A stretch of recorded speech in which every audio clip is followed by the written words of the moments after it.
Salam sejahtera untuk kita semua.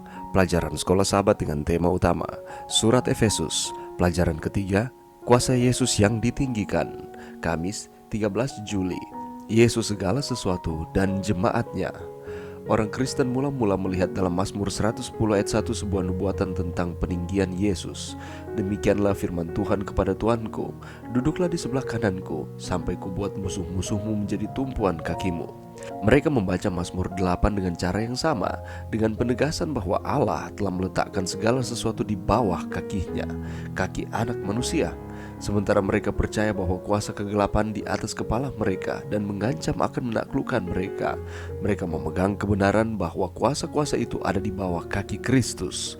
Perhatikan baik-baik bahwa setelah segala sesuatu telah diletakkan di bawah kaki Kristus dan dia telah diberikannya kepada jemaat sebagai kepala dari segala yang ada. Sementara segala sesuatu adalah istilah yang universal dan inklusif. Paulus masih mengingat kuasa-kuasa yang disebutkan dalam Efesus 1 ayat 21.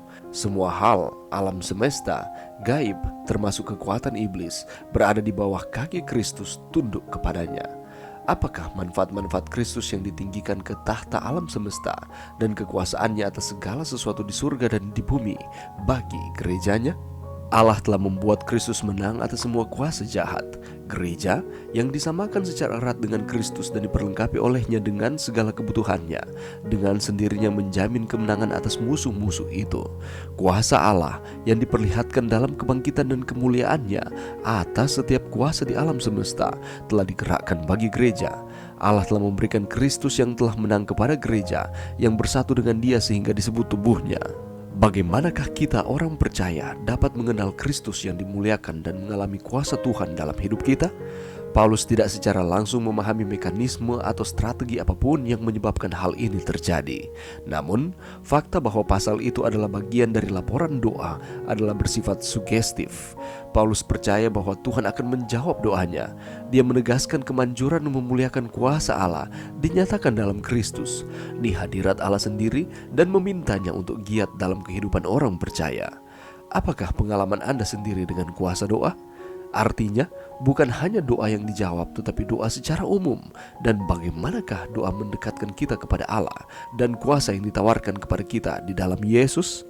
Pelajaran yang bisa kita dapatkan pada saat ini. Mari kita melihat di dalam Efesus 1 ayat 22. Di sana menyatakan bahwa dan segala sesuatu telah diletakkannya di bawah kaki Kristus, dan dia telah diberikannya kepada jemaat sebagai kepala dari segala yang ada.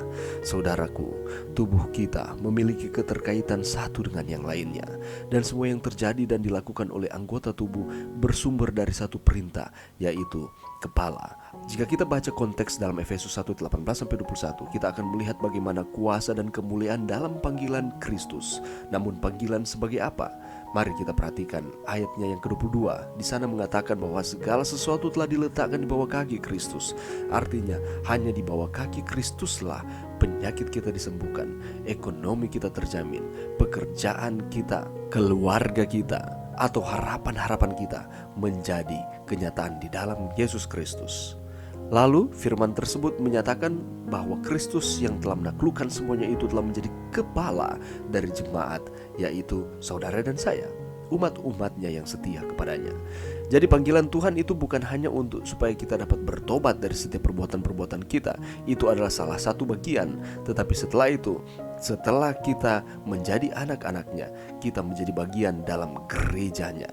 Kata gereja diambil dari kata eklesia yang artinya dipanggil dari gelap kepada terang. Itu artinya penebusan Yesus Kristus bagi kehidupan saudara dan saya bertujuan supaya kita berfungsi di dalam satu jemaat, dan kepalanya adalah Yesus Kristus.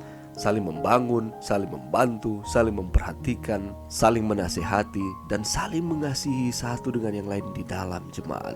Ibarat domba, ia ditetapkan untuk berjalan bersama gembala dalam kawanannya. Sebaliknya, domba akan sangat rawan di mangsa predator jika berjalan sendiri.